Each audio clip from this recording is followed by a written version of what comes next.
So there's deep rooted connections to organized crime. And the way that they do business in organized crime is that if I don't want to reveal too much, but basically they don't file lawsuits. They kill people. And if you, I know it sounds crazy out of context, but I do have a video that will kind of dive into this a little bit deeper and look at particular case files and stuff. That's the one I've been working on, and there's a lot. Yeah, I feel like I've been going crazy talking about this just in general conversation, unless you can see exactly what I'm referring to. But yeah. We're definitely looking forward to seeing what you uncover. What I found really funny and serendipitous in a way is that Matt and I spent an entire podcast episode essentially where I was talking about how the grunge era artists are pretty much all dead. At least all of the lead singers, all of the frontmen are all dead. And I kid you not, like that night or the next day, Mark Lanegan died. It's like we almost spoke it into existence. Mark Lanegan then died, from Screaming Trees and all his solo stuff, and then later Queens of the Stone Age. But then you started tweeting about this stuff like a few days later. I'm like, what is going on? This is some weird cosmic alignment thing around this topic, and I didn't in any way talk about conspiracy theories because I'm really not familiar with them. I hadn't heard about this idea that like record labels would kill their artists. I was mostly just going into the depression and like the dark side of being a musician and being like a sad musician, and it just end up culminating after however many years of the booze and everything just catching up. Let me put it, so a very easy way to understand this is that after an artist dies, they basically there's a lot of money that's invested into a musician, right, in the music industry, right?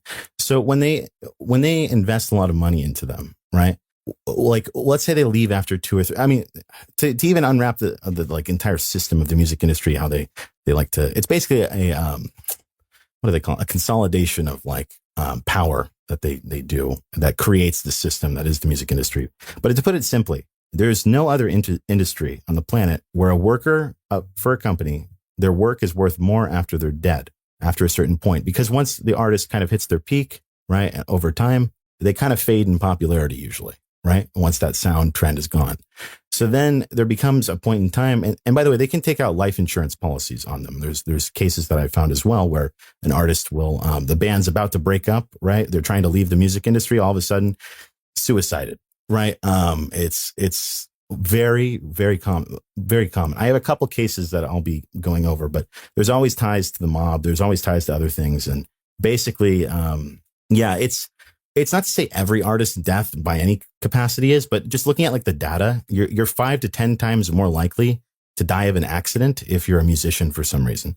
And a lot of the things that they focus on are usually like, like the idea that they're these like tortured souls. But in reality, substance is apparent in nearly every industry, and even for people who are not successful.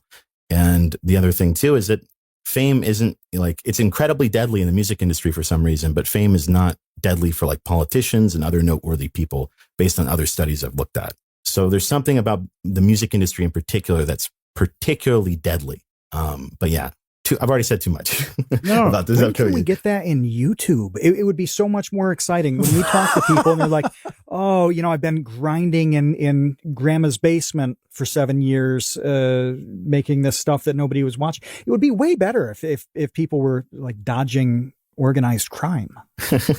I mean, obviously you gotta be careful what you say, right? Yeah. I'm going to end up choking on a ham sandwich on the toilet before you know it. It's happening. It's coming.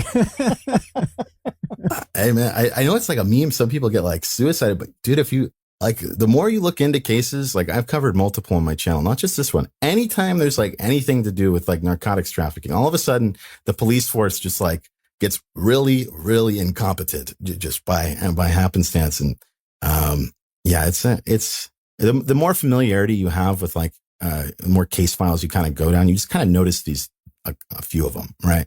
And because I have this channel, I just obsess over this weird stuff, right? And it sounds like you're crazy when you say this stuff, but yeah, I hate that it's even labeled a conspiracy in the music industry, though, because literally everything in that business is racketeering runs wild in the music business. So if they're conspiring, that by definition would just mean people acting in accordance to and do things unlawful, right? Which payola goes on to this day. That's a conspiracy, right? It's still there's like a bunch of text messages that were released from Rolling Stone in 2016 that basically exposed like every artist that's top right now for paying for radio play still. So, and the FCC does nothing about it. But yeah, anyways, I'm ranting. That's illegal. That's illegal to pay to have a radio station play your song. Is if they don't disclose it. Yeah. Okay. So then they basically use a bunch of middlemen to kind of get around that. And they do a bunch of accounting tricks and stuff to kind of cover it up. There was like a attorney general investigation like 2003 with the FCC, and like basically they just gave him a slap on the wrist. It's never been properly enforced. It's just like one of those don't do that kind of things, right? But everyone does. Yeah. Anyways, why are the artists worth more dead? Well, number one, they can take out a life insurance policy on them. So they can insure the profits over their lifetime. So it's called a non-performance clause. So basically, it's also called a hit clause.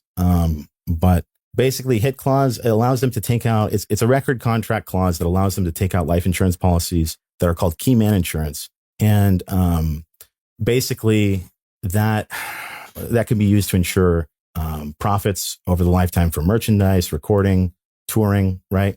So if they fail to meet the expectations for, or like they have an accident or they can't perform anymore, then basically that's insured by the company.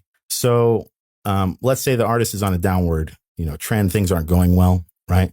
You can look this up. Basically, there's like Rap-A-Lot Records, for example, has a policy that was one of their artists brought it up. He said, I don't like this because it makes us worth more dead than alive. But in reality, this has been going on for a long time, since like the early days. But yeah, it's sensible though, isn't it? Repeat that. That's kind of a sensible thing to do though. If your game is essentially talent development. Absolutely. It's a smart business. Most of the time you put a whole lot into somebody before they make a dime. Yeah. And you think about people, I can't think of the really famous cases of body parts being insured. I remember Kylie Minogue had either her legs or butt or both insured because her earnings were going to change if her appearance changed. Absolutely. So it does make sense, like on paper, but it is kind of grim, isn't it? That you'd know that somebody else would be making a buck when you died, especially when they can do it in secret and they don't know. Part of it is there's confidentiality where only the label and the insurance company are the ones that exchange information. The label or the insurance company can do an investigation into certain things, but they don't have access to like law enforcement resources, right? The other thing that's worth considering is like on social media now, whenever an artist dies, it just like it has, there's been studies that I reference as well that basically, they don't go back to like pre-death levels, like their sales.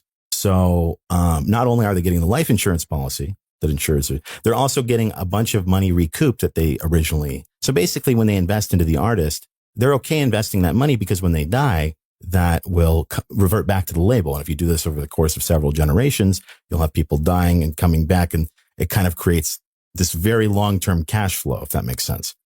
Because they own the masters, right? Well, the label owns the masters of the songs. So even after they die, they're still getting the majority of the royalty, basically. So, the whole purpose of like the advance and like record contracts is to kind of give them some money, but they don't get to keep ownership. Most of the time they get some portion of the royalty, but they don't usually have the masters. Depends on like the deal and stuff. But yeah, it's a mess, man.